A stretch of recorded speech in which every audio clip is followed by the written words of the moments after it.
Deus criou tudo com um propósito. Um dos fundamentos da vida cristã é o nosso propósito. Os propósitos de Deus são bons e não podem ser impedidos. Lembra da história de Jó, quando eu falei de Jó aqui? Jó passou por momentos assim muito difíceis na vida dele.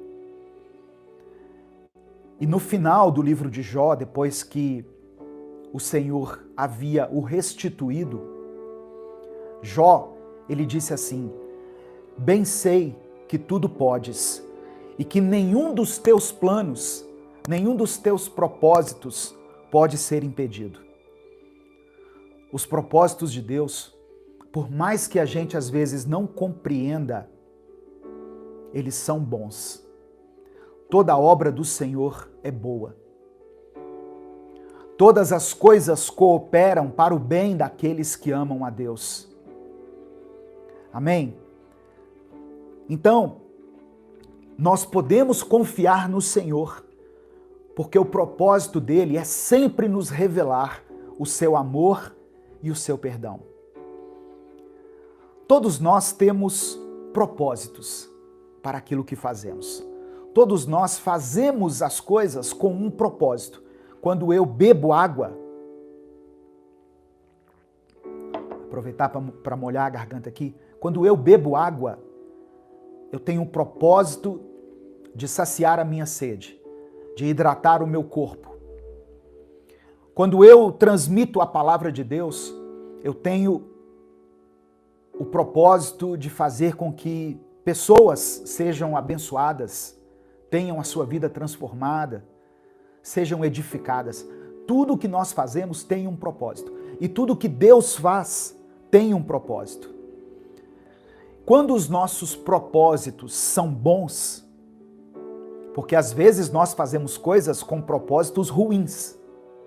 Às vezes nós somos tomados pela maldade, pelo pecado, e fazemos coisas com uma má intenção. Mas quando os nossos propósitos são bons e estão de acordo com a vontade de Deus, Ele nos abençoa.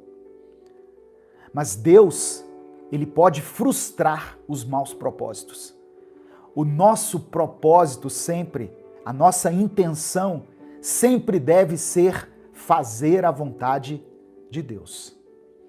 Amém? Em tudo que você for fazer, em tudo que você for se envolver, em todo projeto que você for realizar na sua vida, em tudo que você for planejar, pergunte a Deus antes: isso é propósito do Senhor? Você vai começar um relacionamento, um namoro. Conversa com Deus antes. Ah, pastor, já conversei com minha mãe, com meu pastor, com minha líder. Amém. A palavra diz que na multidão de conselhos há sabedoria. Mas você tem intimidade suficiente para falar com Deus.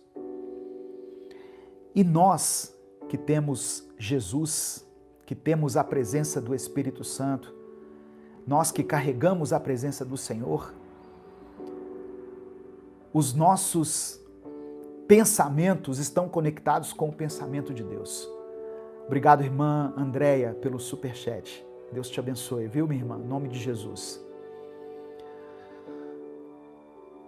Às vezes a gente fala com Deus, às vezes a gente ora e a gente escuta somente o silêncio. Quando Deus permanece em silêncio, examine a voz da sua consciência, porque pode ser que o Espírito Santo fale lá no seu pensamento, através do bom senso. Eu já dei esse exemplo aqui, e eu gosto de relembrá-lo às vezes. Uma moça chegou pro pastor dela e falou assim: pastor, eu estou apaixonada por um rapaz e queria muito me casar com ele. E o pastor falou assim: mas que mal há nisso? Não tem problema nenhum, é normal se apaixonar, é normal querer passar a vida ao lado de alguém. E ela falou assim: mas ele já bateu na mãe dele 2 vezes. E o pastor falou, filha, eu vou orar por você então. Ela falou, fechou os olhos, o pastor colocou a mão na cabeça dela e falou, Senhor, tira esse homem da vida dela. A mulher arregalou o olho e falou, que isso, pastor? E ele falou, filha, se esse camarada já bateu na mãe dele, imagina o que ele pode fazer com você. Então, irmãos, tem coisas que não precisa de uma revelação, de um anjo chegar para você e sussurrar no seu ouvido. Tem coisa que é baseada na lógica, no bom senso. Tá entendendo?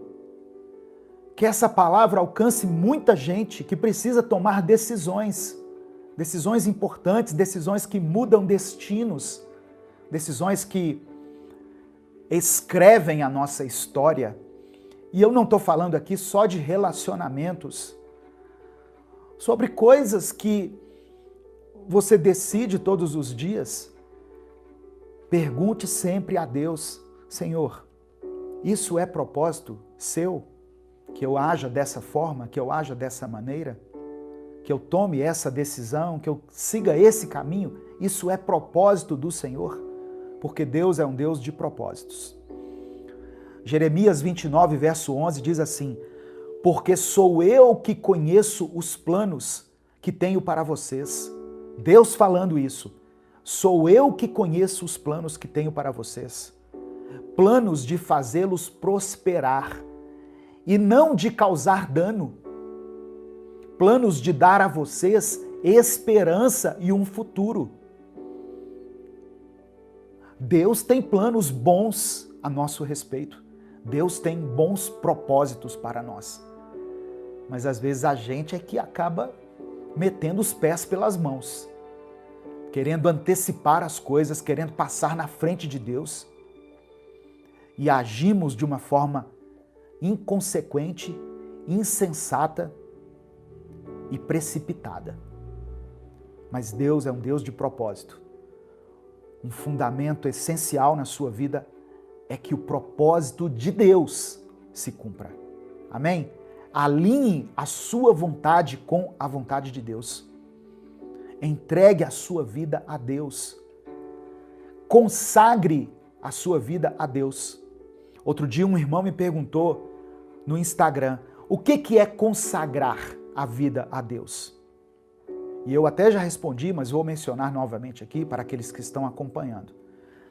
Você já viu você já foi numa formatura e quando a pessoa recebe o diploma e ela vai fazer um agradecimento, aí ela fala assim, eu queria dedicar esse diploma, essa conquista, aos meus pais, aos meus mestres, aos meus avós que já se foram.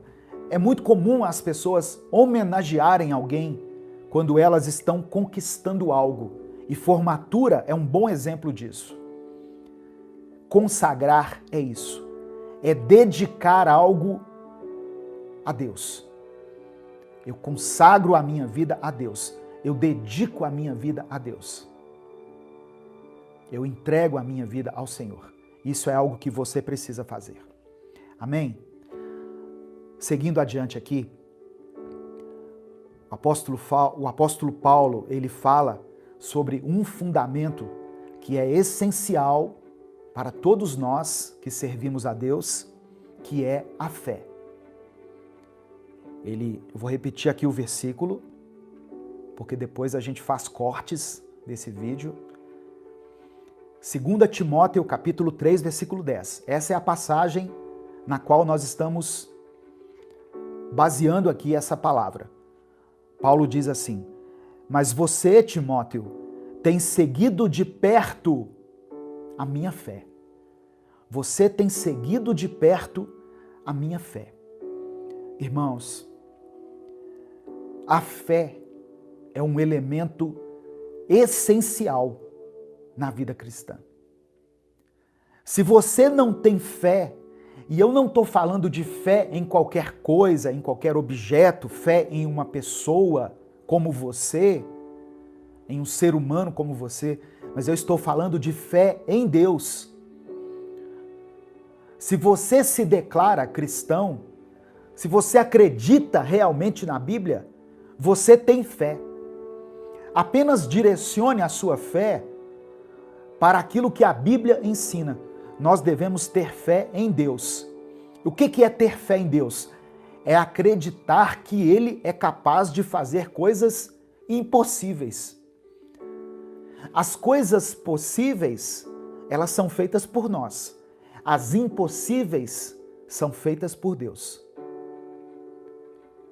Jesus falou assim: aquilo que é impossível para o homem é possível para Deus. Então isso é fé.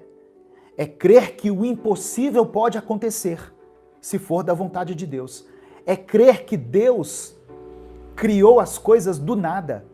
Isso é fé. Ah, mas a ciência, mas a história. Olha, a fé está acima de todas essas coisas. A fé está acima de tudo isso. E a fé que nós temos em Deus, ela é regada quando nós estudamos a palavra do Senhor. Quando nós lemos a Bíblia, a nossa fé é alimentada. Nós temos uma conexão com Deus através do Espírito Santo.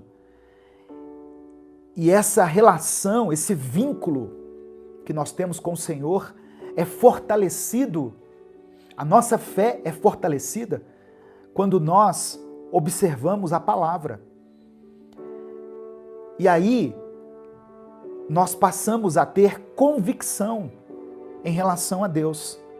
Nós não esperamos que uma coisa aconteça, nós temos a certeza de que algo vai acontecer. Por exemplo, em relação à volta de Jesus. Não é assim, eu acho que ele vai voltar. Não, ele vai voltar.